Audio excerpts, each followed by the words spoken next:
one you're not.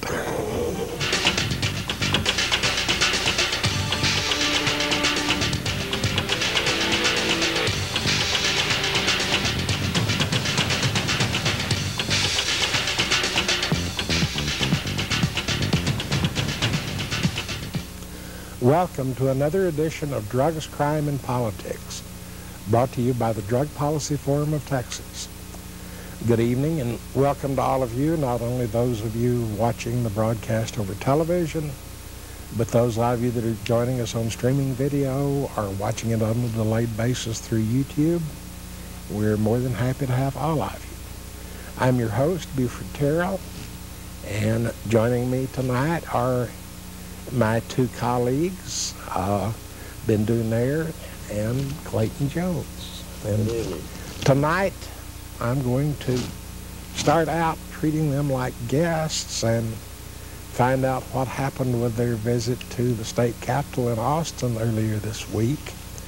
I think about the only important news that's broken is that at South by Southwest this weekend, Texas Normal and High Times will be presenting the annual Doobie Awards, and I believe, Clayton, you had more details on that. Yeah, it's going to be this Saturday, the 21st, from noon until 6. Okay. Some of the people that are up for awards is Snoop Dogg, Cottonmouth Kings. Cottonmouth right. Kings, one other. Manu Chao. They're all legalization bands. Cottonmouth Kings has been around forever. They're from Michigan, and Manu Chao is I think either Portuguese or Brazilian. He sings about legalization and corruption of government. Okay, so we'll see who comes out on top this weekend. Things that happen. Marijuana and corruption. No. Laws against marijuana and corruption. Yes. And the people that it leads to corrupt government officials. I really do believe that people are starting to get the message. Well, that's the impression I'm getting across the country, but more specifically, what did the two of you find out with your visit to Austin this week? Well, I might take up a little bit of time here, but we had an excellent response. We visited 7 legislators' offices in our marathon run, which was a hearty number, but you just got to keep going. First and foremost, we visited people from the Public Health Committee, and that's where the bill... that's in the House. Yes. Okay. The House Bill 164 for the affirmative defense for medical marijuana is the only one that's currently has been filed. Once, if it actually passes from the committee onto the floor and gets passed by the House, then they'll submit a Senate bill. But basically, I was thinking about it, and drug policy reform has been around for decades, and while there are other organizations and other causes that have been around just as long and are more organized, maybe more money and everything, I feel like drug policy reformers have insighted into some of the best ways to affect their legislators, because honestly we have to. We've tried everything and we've learned from every mistake. And I remember once upon a time when MPP, nobody wanted to work with them because they were the scare tactic crowd, and now they're one of the leading ones in getting bills and legislation out.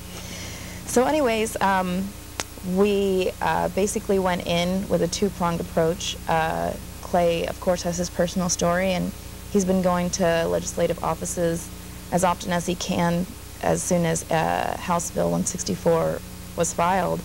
And I've got the scientific aspect. And with those two things, I mean, this bill, it's common sense. If someone doesn't have an ounce of compassion, then maybe they could say they're against it. May I speak here as someone that's watched the political process for a long time and become rather cynical? Sure. The last place you go to look for common sense is in a legislative assembly. Right. And that's why it's so surprising that we had such positive responses. Exactly. As our longtime viewers probably know, the House Bill 164 is an affirmative defense bill, and really you have to, kind of assuage these Congress critters that it's neither a legalization nor a decriminalization bill. It won't change any law whatsoever. All it's allowing to do is essentially the truth can be told, that people who are medical marijuana patients in Texas who have been recommended by their physician to use it can say in court if they've been arrested that this is why, and it's not for illicit purposes and not for recreational purposes. I think we need to amend that statement just a little. Sure. Because it also has a provision that allows a doctor to discuss marijuana with a patient and recommend its use without worrying about disciplinary action against him or criminal charges. So, so in that sense, it's broader than a mere affirmative action, affirmative defense bill. And while this may not have any repercussions on the criminal actions by the state or federal, but the TMA has already adopted a resolution that supports and essentially protects their physicians and protects them to be able to discuss it freely. This will have a financial repercussion, but if this bill passes, how's that? People like me out of the criminal justice system. It'll stop the state from paying for all the medical attention that I do need. Well, they're going to come out on the plus side on this. Maybe. Well, yeah, that's a good point. The bill is written so that it provides an affirmative defense. Yes. Which means, excuse me, that in theory, you have still broken the law, you can still be convicted, but it's up to you to show that you have a justifiable reason for not doing it. So if the police decide, and this can happen on a local basis or maybe even an individual cop's basis, if they decide to be hard-nosed about it, they can continue to arrest people, take them to jail, make them either bond out or sit around and wait for trial, make them hire a lawyer, and then take you in front of a jury, and it's up to you to prove that it doesn't apply. What they're going to put me through is ridiculous. Yeah. But at least it's something. Yeah, and what I'm hoping, and I put a lot of stress on that hope, is that enough police forces are overworked and short-handed. Enough district attorneys are overworked and don't like to look like bad guys, that in effect the district attorneys will read this as handwriting on the wall and say, look, if they're carrying a doctor's excuse, don't arrest them because I'm not going to prosecute them. In a perfect world, that's how the affirmative defense law would work. As it stands on paper, it doesn't kick in until you're already in the courtroom in front of the jury. Right. And hard-nosed, vindictive police could make it work out that way. Oh, I mean, they can turn your life upside down. Yeah. Right. I mean, they can just come in and ruin your life. Yeah. And if that happens, now I got a question for you. Okay. And since you're a bona fide attorney, let's just suppose that I got arrested for it. Yeah. Okay? And they made me go through this system. Yeah. And I say, I want a trial. And I go in and I actually get not guilty. Okay. Are they going to still take my house? No. In other words, that not guilty now. They probably will. Well, I say no, but I don't know that for sure. Because if we look especially at the federal law, they can forfeit assets on probable cause that it was used in the commission of a crime or was the fruits of crime. Once they show probable cause, they can seize the property. It's up to you within 30 days to file a federal lawsuit to get it back.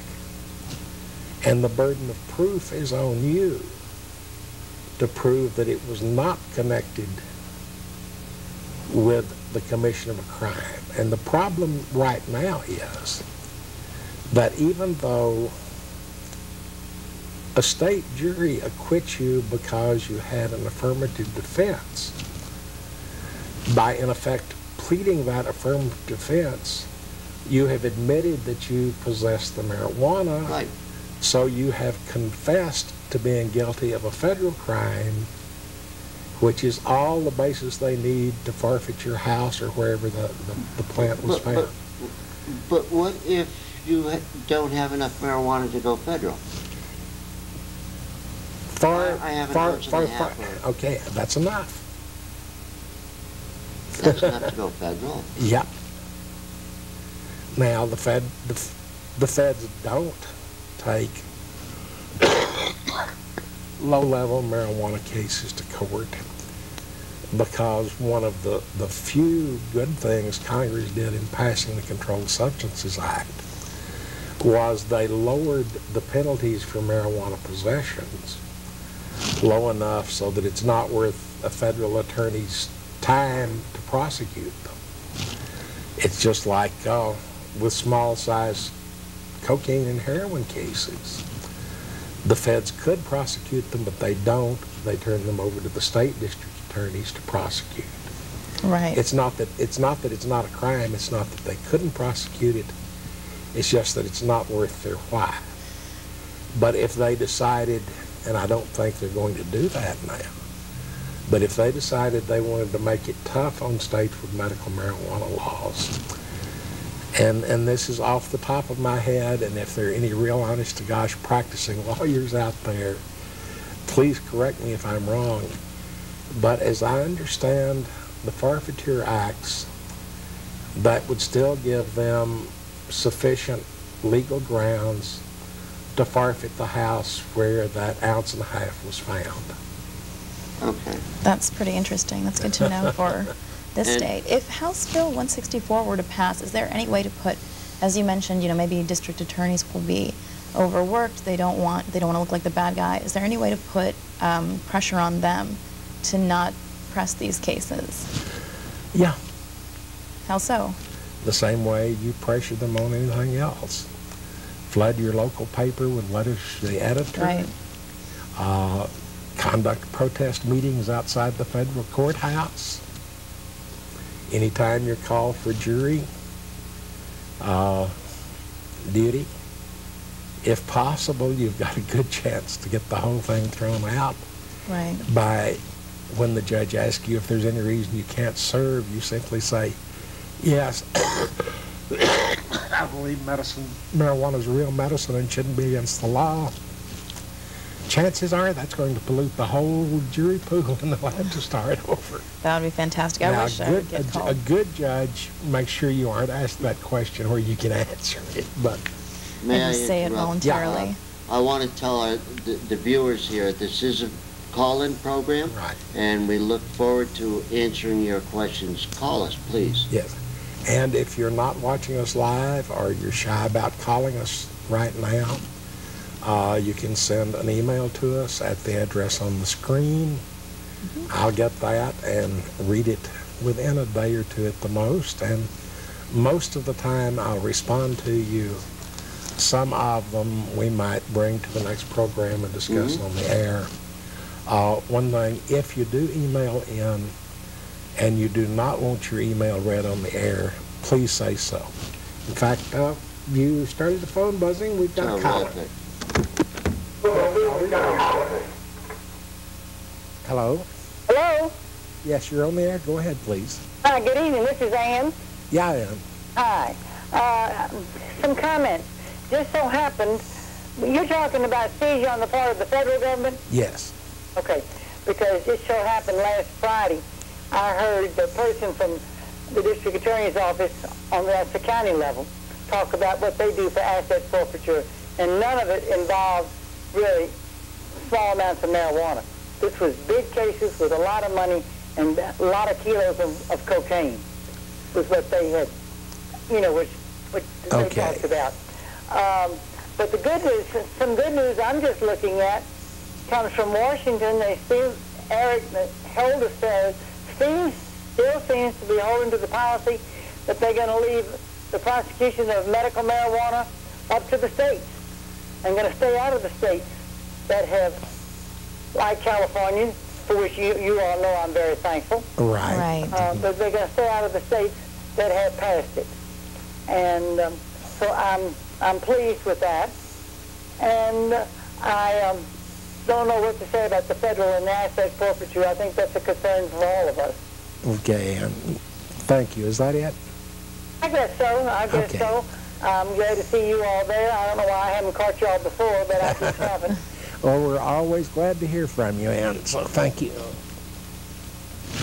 Yeah. But I was just going to tell Ann that we'll probably need Richard to call in sometime soon on our program so that he can tell us what's going on out there on the West Coast. Right.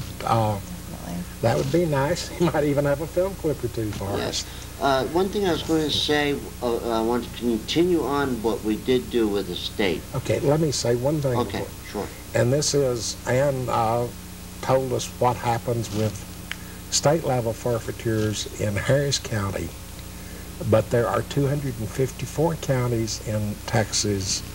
That means we haven't heard from 253 district attorneys.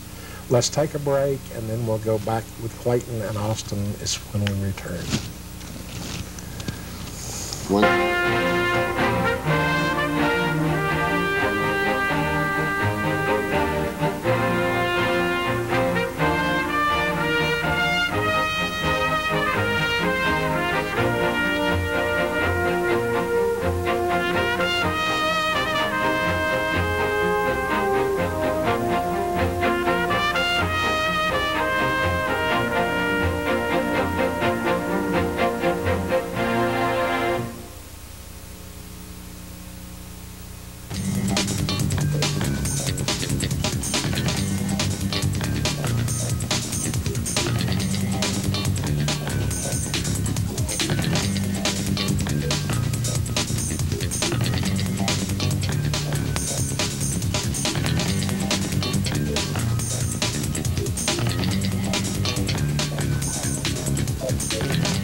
So here's the deal. We've got this new president who seems really cool. I mean, the guy is well-spoken, he's open-minded, he seems to listen to people, and he's extremely well-educated. I mean, he graduated from Harvard Law School. But this is a guy who's admitted to smoking marijuana, that illegal leaf that just ruins people's lives. How could the president of the United States have ever done such a thing? Maybe because he knew it was less addictive than both alcohol and nicotine, and knew it can be consumed responsibly. But it's probably been a while since he smoked a joint. So if I had one thing to say to Barack Obama about cannabis, it would probably be something like, hey dude, I'm one of 80 million people in your country who has smoked marijuana, and so are you. Or maybe I would say over 700,000 people were arrested in this last year for marijuana-related charges. Or something like, let's re-examine this law altogether. Or possibly that $1.3 billion is spent annually fighting marijuana, not including the cost of prison management and construction. Or I might just end up saying, hey man, you know the facts. Let's fix this mess.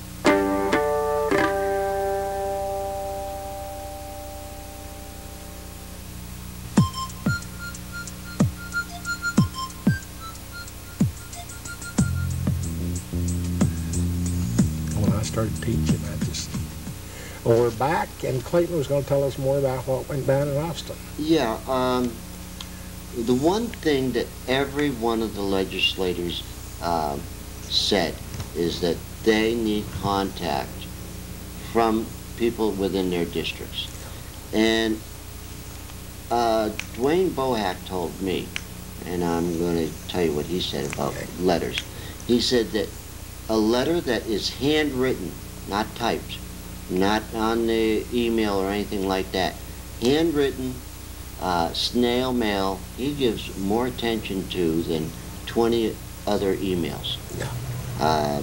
So what we're asking is we need everybody to write your legislators to tell them to stop the nonsense. Definitely. To endorse Bill 164.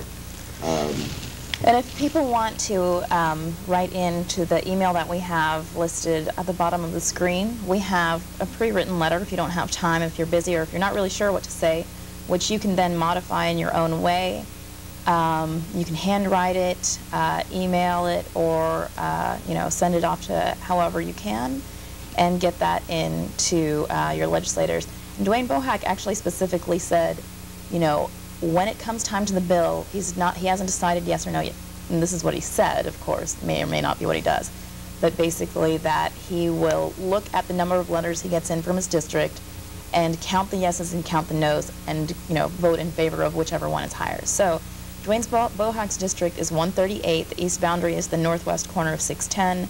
The north boundary is Gessner and 290. The west boundary is Highway 6. And the southern boundary is I-10. So if anyone lives there, please write to that email that we have at the bottom of the screen, or, you know, get writing yourself. So, are there any other members of the Houston delegation that are on the committee? Definitely. Actually, Garnett Coleman, who has been extremely supportive in the past. He's been supportive for a long time. Mm-hmm. He, when House Bill 160, or I guess the previous version of the bill in the last session, wasn't allowed out of the committee or even to be heard by the committee, by DeLisi, he actually tried to make an amendment to another bill that was the same affirmative defense. And he was a co-sponsor or a co-author, I can't remember which, for the last bill as well. We're not sure what he's going to do this time, but basically we can be pretty assured he'll be in support of it. And then John Davis, Representative John Davis, he's also from the Houston area, but it's more NASA Parkway area. And let's see, Dwayne Bohack, of course, is the northwest area. The other people that we contacted was Representative Lois Kolkhorst, she's the chair. She's also kind of undecided right now, so she's going to need a lot of people calling in, and it looks like we have a caller. Yes. Hello, caller, you're on the air. Hello, you're on the air. Hello. Hello. Do you have a question? I was trying to find out about that pre-written letter that she had. Okay. Yes. Thanks for asking. Yeah. I'm writing up a letter right now. It's something short and sweet, you know, because we know that our senators and our congresspeople don't like to read. So it's pretty much just a one-page paper. Also, I have a PDF of just a fact sheet of what House Bill 164 is. SSDP printed up. By a PDF, you mean a computer copy that can be downloaded. Exactly, and sent along with the letter, just to give them, you know, a brief on what the bill entails. SSDP has one written up for House Bill 902, which is the decrim from Dutton. Okay. Yeah, so, I mean, we could send that along as well. But the letter, yeah, just email that email address at the bottom of the screen, and we'll send that off to you so you can modify it how you want and send it off to your representatives, because they listen to their constituents. I want to say something about letter writing on this. I have been impressed this year by the quality and number of letters printed in newspapers in Alabama about their medical marijuana bill. And they seem to all follow a similar format, in that each one of them is from a patient who uses medical marijuana. They're all very simple. This person starts out by saying who they are. I'm a 60-year-old grandmother of 6. What the medical problem is. I have multiple sclerosis. Why normal medicine doesn't work. How medical marijuana helps. And urging other people to write their representatives. And I think if patients particularly follow the same format in writing their representative, it makes a big difference. And the phone's ringing again. Hello, caller, you're on the air. Oh, hi. Hi. I'm not seeing the people talking about it, but anyway, is there a panel there? They're just the 3 of us, yes. Well, I wanted to toss out 3 points and then listen and let y'all relax. Okay. To respond, but I guess I have to stay on the line. The first was, over the years I've formed the opinion that the word marijuana is not the appropriate word. It's arguably sexist and racist even. And I think if we renamed the movement Yes I Cannabis or YesICannabis.com we'd have something going. Okay. But it just seems to add dignity to the whole affair. The other was the concept of, instead of medicinal, putting our emphasis on what is a viable path to where we could gain the tax revenue off of sort of houses of permission, or cannabisinos, if you will, places where people could go safely and sort of have law enforcement personnel converted into facilitators and tax collectors. Okay. I guess I'll leave at those 2 points and try to figure out if I can listen to you guys. Okay, thank you. He's really, with his first point, raising an old issue. Mm-hmm. And this is whether we call it cannabis or whether we call it marijuana. And my own view on it is that battle got fought and lost 50 years ago. That as far as the general population is concerned, the stuff is called marijuana.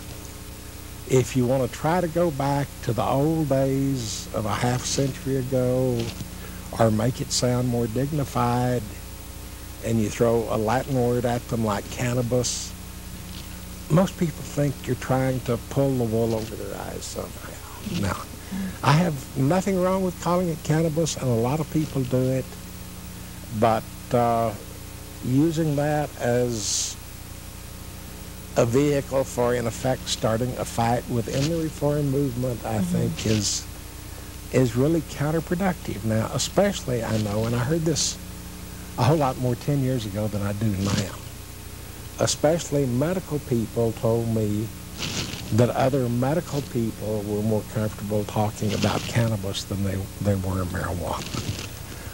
That may still be somewhat the case, but I'm not so sure anymore. I find a lot of people I talk with call it cannabis. Yeah. Why, I don't know. I think, I was going to say, I think cannabis has more of a scientific connotation, and, you know, there's that negative intonation with the word marijuana. Plus, a lot of people really don't even know cannabis. It's just a word a lot of people don't. Well, I think the funny thing is, if we go back 70 years to when the Federal Marijuana Tax Act was passed, at that time you could go into any drugstore and buy a tincture of cannabis as a medicine. And when they brought the bill up for debate on the floor of the House of Representatives in Washington, one member asked, "What's this bill about?" And Sam Rayburn said, "Oh, it's about something called marijuana. I think it's some kind of narcotic." At that time, nobody in the whole country had even heard of marijuana, whereas cannabis was a somewhat common medicine at the time. But in the intervening 70 years, I think it's changed. And yeah, historically, there were bad racial connotations to the term marijuana. I'm not so sure as much sexist, but maybe. But once again, I think to some extent those are a whole lot more historical than they are active today. Yeah, I guess the one thing is some organizations will take out the word marijuana, but that's their personal preference because it does have that negative intonation. But once you present the facts and everything, you have to dispel those negative stereotypes. If they want to call it cannabis, that's fine. I like the "Yes, I Cannabis." I like that. Yeah, it's kind of catchy. Yeah, but as I say, I don't think it's worth starting a squabble over. Right. They're both good terms. Now, answering the second part, he's saying raise taxes from the marijuana, make it available, not just medically, but so that it can become a tax. Well, let's take another break and then come back and talk about taxing. Oh, okay.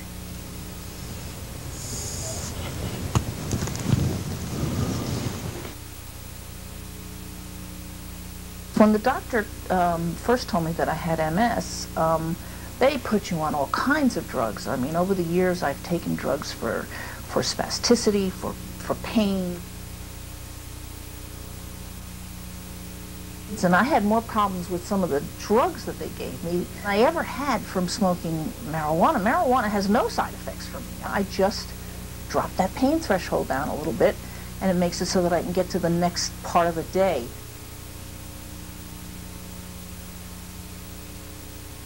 I'm very excited about this new bill in New Jersey. I feel very positive that it is going to be passed. And I think if we do that, if we make the noise, if we let everybody know, everybody in Trenton and everybody in Washington, if we let them know that this is something that we think is right as Americans, as voters, I think the time has come. I think it will become legalized and decriminalized at last.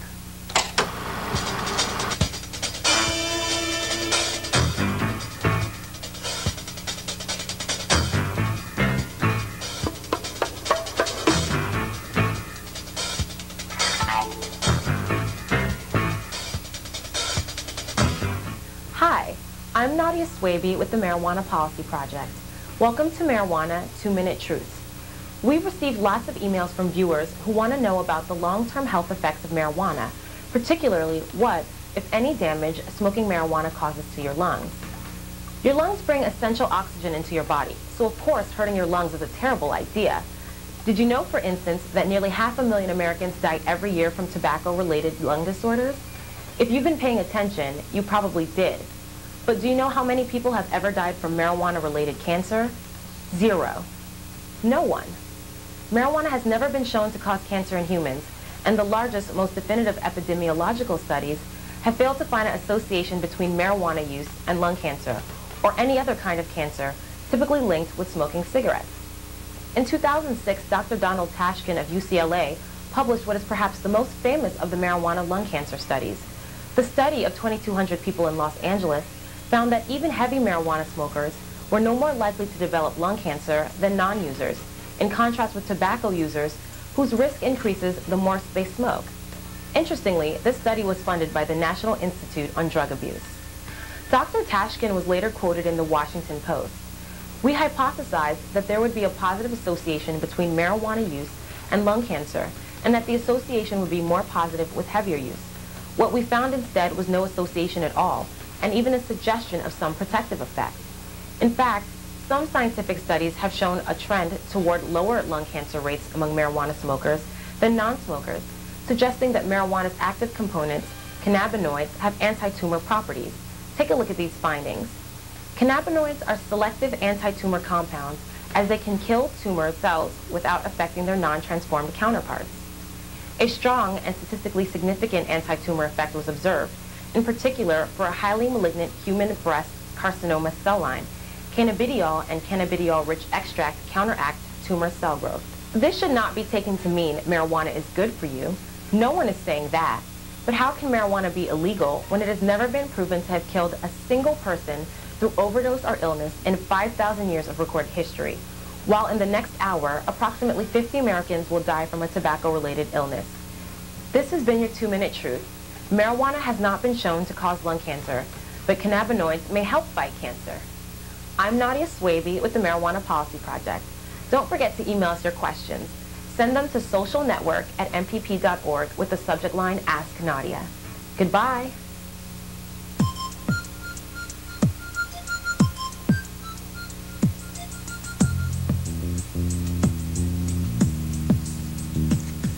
You know, it's not often with the structure of this show that we get to handle breaking news, but we have just received word that Congresswoman Maxine Waters from California has filed a new bill in the House of Representatives that would remove federal mandatory minimum sentences for all drug offenders, and it's our understanding that she has 15 co-sponsors. This is something the federal judges have been very anxious for, and the Federal Sentencing Commission has been strong for. They all feel like the mandatory minimum sentences really mess up the justice system and have not liked them. Some federal judges have even resigned rather than go along with them. So far it's just been filed, nothing happened on it, but it's worth watching. Now, You wanted to talk about taxes, Clayton? Yeah, the caller called in about making tax money, I guess, on cannabis. In the state of Oregon, it's proposed right now that the official Oregon employees are going to grow the marijuana, and then they're going to distribute it, and they are going to charge $98 an ounce for taxes. I'm going to sidestep and then we'll come back. There are at least 3 states now that are concerned enough about patients having to go to the street corner and buy their cannabis or marijuana from crooks. Oregon, New Mexico, and Rhode Island all have bills in process that would put the state much more directly involved in production and distribution. And you said New Mexico had just... New Mexico just provided its first license for producer for the state. Yeah, they're not going to disclose the name just for safety reasons. Yeah, and when it comes to taxes, if you're talking about the thing that Oregon's proposing, yes, I am strongly opposed to that for 2 reasons. First, the $98 an ounce is ridiculously high. State-produced medical marijuana should be deliverable for under $10 an ounce. And the second, even more philosophically, I'm strongly opposed to the idea of taxing marijuana when its only legal use is for medicine. I mean, can you think of the concept of imposing a special additional 10% surtax on insulin to try to balance the state's budget? I mean, taxing a medicine as a medicine is just outrageous. But it's about 25%, and not 10. If $98 per ounce, and an ounce normally goes for about $400. It does when you're buying it on the street corner. If the state were growing it, it shouldn't cost a tenth of that. And here's the thing, you know, the concept of taxing a medicine on the basis that it is strictly a medicine is absurd. But what if it's a medicine that's solely provided and grown and produced by the state? Then it's a product of the state. The state should distribute it at cost. Because it's a medicine, or because it's a medicine, and because the state is not in the business of business. Right. Well, they're trying to profit, I guess, at cost or in order to continue the cost is of the it. same thing. Right. In other words, amortizing capital investment is part of cost. So, right. Yeah, but no, the state should not be allowed to make a profit from it, and they should not be allowed to tax it, so long as it's being used only as medicine. Now, if you do like California is talking about doing, right, and legalizing marijuana for all purposes by adults, then by all means tax it. Yes. But the tax there, the $50 an ounce the California Assemblyman has proposed is way too high of what a legal market should be. The tax should be set at a percentage, and the problem is, the reason for legalizing is to do away with the black markets, to get the crooks and the gangsters and the murderers out of the business. And you only do that by dropping the price down to a commodity price. Right. If you put the taxes on that commodity too high, then you have a black market again with people cutting under the... And we're seeing that as the states are raising their tobacco taxes up to outrageous levels. So, New York cigarette taxes have been so high that the mafia has been smuggling cigarettes in from North Carolina for 40 or 50 years. So, yeah, reasonable taxation on a legal product is a great idea. But I also think we probably need to wipe the dollar sounds out of our eyes.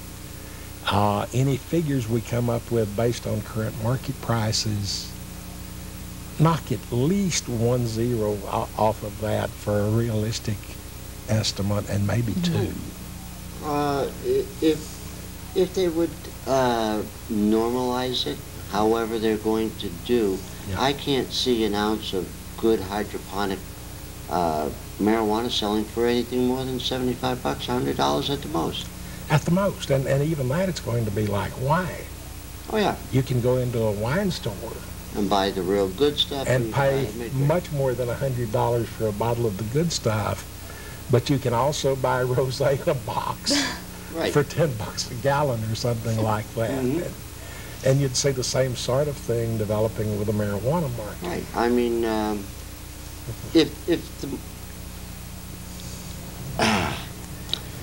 the way to make money on it is a normal sales tax. Yes. And if a county or a city needed a little bit extra, they can get another penny Well, on that tax. I'm even willing to go a little bit further and let us do like alcohol or tobacco and impose an additional sin tax on top of the sales tax, because in spite of what we say, there is going to be some expense, not so much for marijuana as the other drugs, with people abusing the drugs or the problem presented by people who develop dependencies. I see nothing wrong with a reasonable tax on the product itself to pay for those expenses, but in any case, the taxes have to be proportional to a realistic cost of Yes. the good. And marijuana should not cost any more than any other vegetable product. Shouldn't. It should be cheaper than the most expensive vegetable you find in your supermarket, is the way I like to phrase it. Right. I mean, when we get a farmer and this thing more normalized, Yeah. growing 500 acres, 50 acres of marijuana, Yeah. it's going to flood the market, and it's going to drive the prices down. And I think we can also say that if you turn American agriculture loose on the issue, that they'll put the Mexican and Colombian marijuana growers out of business almost overnight. Right. Easily. Yeah. So, Yeah, I mean, there would be no reason for anything to come across the border, and if you got normalized prices instead of these black market inflated prices. then there's no reason for crooks to be in the business. Right. I don't like, and I do like, what Oregon is trying to do. I think they're taking a step in the right direction, except I'm not really sure that, assuming we didn't have the other legal problems in place with drug laws, I'm not really sure that the state is in a better position to grow and distribute than to allow the pharmacy companies and drugstores to do it. I mean, Walgreens probably can do a better job of distributing marijuana than the state of Oregon can. Oh, yes. And do it a whole lot cheaper than the cartels can. Yeah. Right. I mean, we need to get the prices driven down. As soon as the black market is gone, the prices are going to start to go down. You've got that backwards. As soon as the prices come down, the black market dries up. Oh, yes. Right. And the price is going to come down as soon as the law is changed. In fact, I'm wondering if we look at what the federal government has announced, that they're going to respect state medical marijuana laws. If we take California, where you've got a lot of patients, you've got large cities where you have groups of patients together. If you look at California's law that allows for cooperatives, if you had a group of 1,000 patients in one of the cities that formed a cooperative, leased their own land, hired some good horticulturists to run it with regular agricultural labor, and maybe even trade volunteer labor to patients who can't afford to pay. I just wonder if under those circumstances, with the co-op operating on a strict nonprofit basis, how much it would cost them to deliver medical marijuana to their members. You know, there's an 40, excellent $50 an example. ounce. Yeah, there's an excellent example, the Women and Men's Alliance in Santa Cruz, Okay. WHAM. So that would be, I don't know any of the just direct numbers of their Okay. production costs, but they are Well, nonprofit. Clayton might. Let's go to a break again, and when we come back, we'll talk about that. Drugs, crime, and politics on Houston Media Source. This week in drug war history, March 21st, 2003, President Bush announces his intention to nominate Karen P. Tandy to be the Drug Enforcement Agency's new administrator. March 22nd, 1972, the Richard Nixon appointed 13-member National Commission on Marijuana and Drug Abuse recommends the decriminalization of marijuana and concludes, marijuana's relative potential for harm to the vast majority of individual users and its actual impact on society does not justify a social policy designed to seek out and firmly punish those who use it. March 23, 1983, Vice President George Herbert Walker Bush is placed in charge of the National Narcotics Border Interdiction System, which is supposed to staunch the drug flow over all U.S. borders. This is Steve Nolan for the Drug Truth Network.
Well, we just changed Clayton's battery, so maybe he's a little more high-powered speaker now. You're going to tell us some numbers that have come out of California grow operations.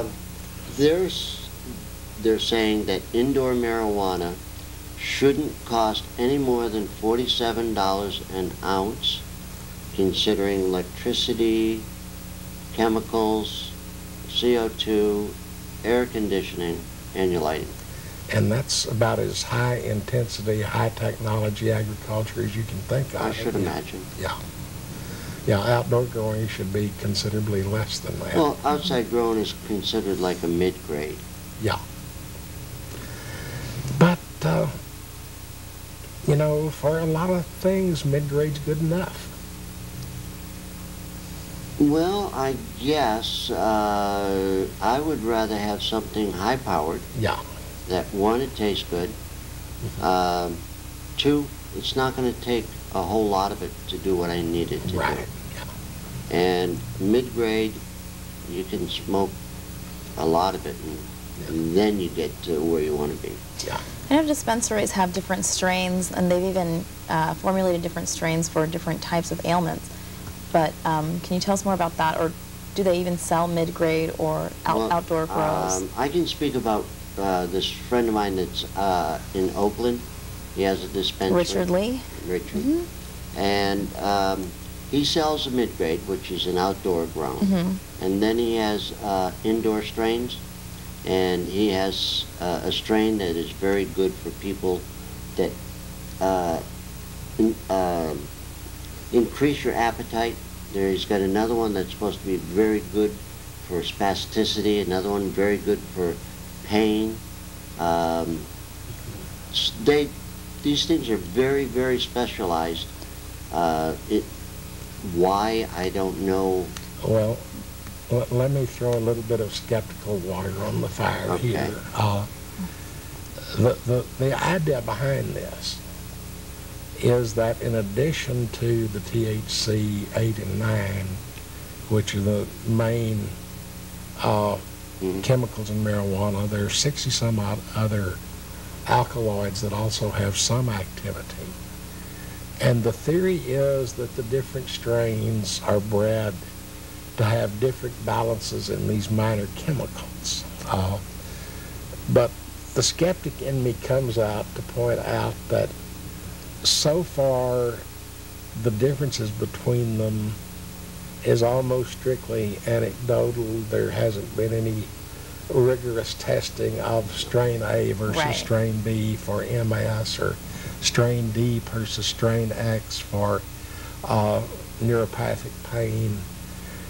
I mean, it sounds great in theory. There may be something there in fact, but so far the difference in the strains is mainly about the level of old wives' tales. Well, let me tell you, I got a friend that grows a hybrid that's called Warlock.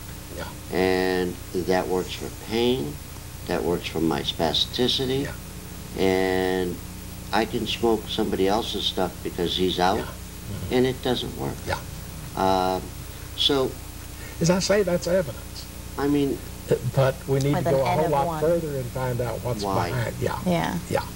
And unfortunately, the law has kept us from doing those kinds of studies yet. Well, I think with our new president that will be something that'll change. I think that looking at the time, this might be a good time to go around the table. I know I'm getting more and more optimistic every day that goes past. What are your ideas about what's likely to happen within this next year? Well, since, I guess November or even the last few months of the last year, I've been getting more and more optimistic, especially seeing how legislators themselves respond to hearing about the bill. My future predictions, I would say... Just for this year. Definitely, obviously. I think 902 has a good chance of passing. That's the one that reduces marijuana to a Class C. Oh, I'm sorry. Yeah, no, not the misdemeanor one. I'm not really sure about that one, but the needle exchange bill, that has an excellent chance of passing. That one's probably a lock. Right, exactly. And then as far as for HB 164, which I've been focusing on, the affirmative defense, I definitely think that will get some action in the House. As far as the Senate bill and as far as getting out of the House, that I would want to remain optimistic about, but I don't want to make any future predictions. But the one thing, go ahead. I was going to push you a little bit further. What do you think the helmet-haired governor will do to them? Oh, well, that's pretty obvious. As far as the needle exchange, though, I'm not sure, because that has been getting a progressive movement behind it. But what I was going to say is that, future predictions are neither here nor there, but positive action and definite action is something that we can depend on. You can go to texascompassion.com for just brief facts, talking points in order to go to your legislators' offices.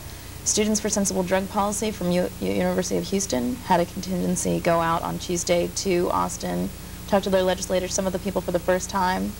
And do they have a website? SSDP does. I'm not sure off the top of my head. For the national, it's of course ssdp.org or daregeneration.org. For University of Houston, you just have to Google that. You can find them on Facebook as well. But yeah, it's not hard. It's nothing to be nervous about, because as we always say here, they work for you. We don't, there's no reason we should be nervous or scared of them. Essentially, we're their bosses. And another thing that I wanted to make sure that people knew is, don't really go on behalf of any of these organizations. It doesn't really help to say I'm here on behalf of Normal or MPP or anything like that, because when you go as an individual, that that makes so much more. It's so much more weight to say I came here of my own accord. We have one last caller.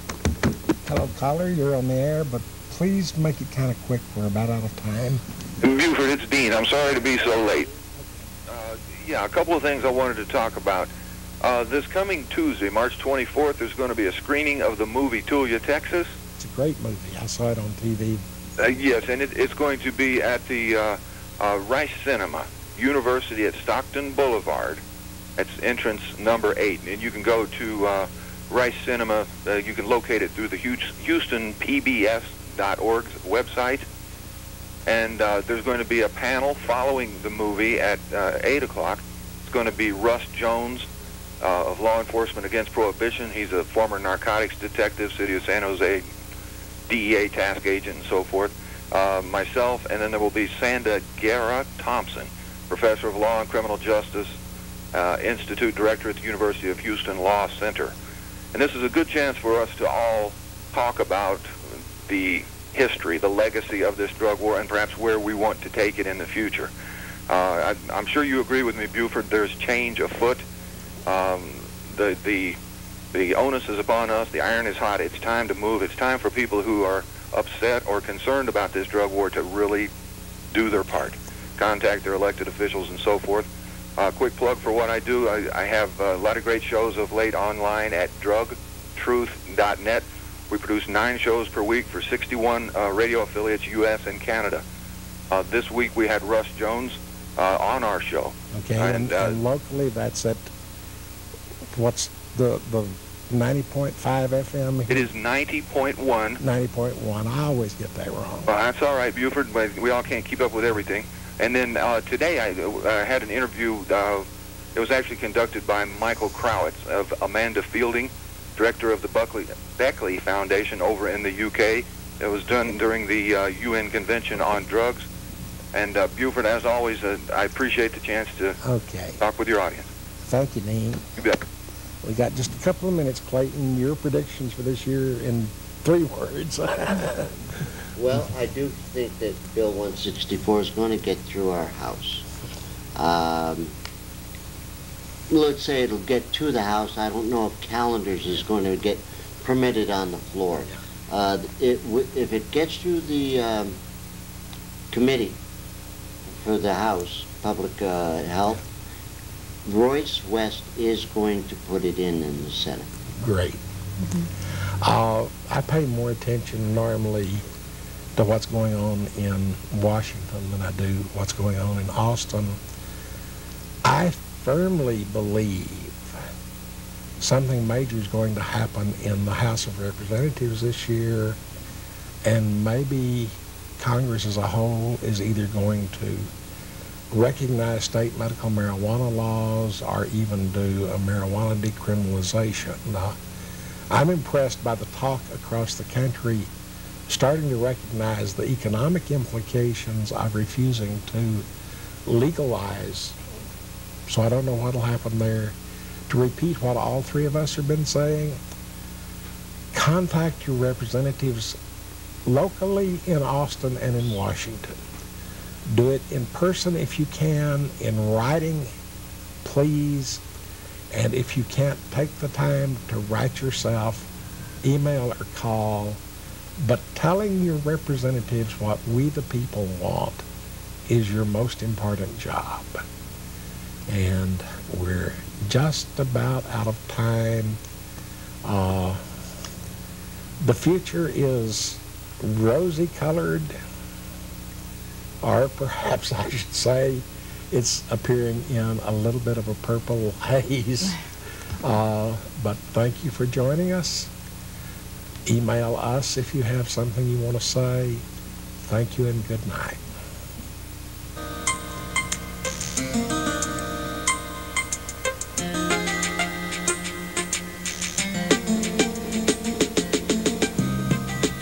Our present policy of drug prohibition is hopeless.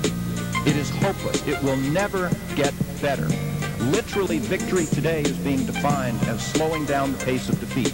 We ought to listen to science and medicine when it comes to whether marijuana or any other substance has a medical benefit. The fact that marijuana is a less dangerous drug.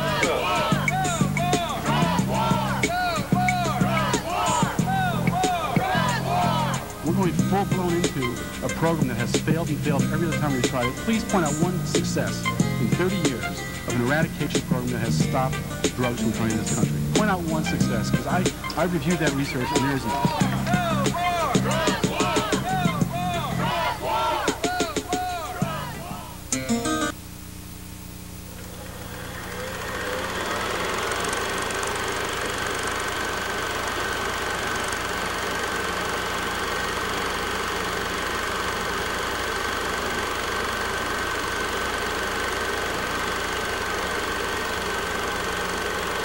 Let's talk about the Amazon. Let's talk about this special word. We have reasons to show, to talk what we've been doing about our biodiversity, our people, our culture. We have the reasons to show to the world precisely in the right way. People coming here and make a documentary and they show to the world their own perspective, what they want to show. But let's step by step clarify. I wouldn't say educate, but I would say clarify. Courageously tell to the world what you've been doing for our people, our economy, development, our problems. Let's talk as well about our problems. But right now, let's enjoy this little clip.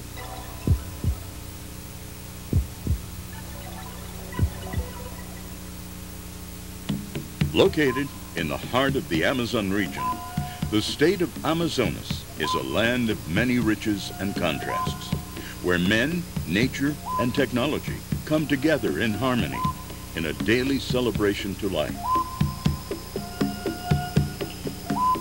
Amazonas is the largest Brazilian state, occupying an area of 1,577,820 square kilometers, where the richest biodiversity on the planet can be found.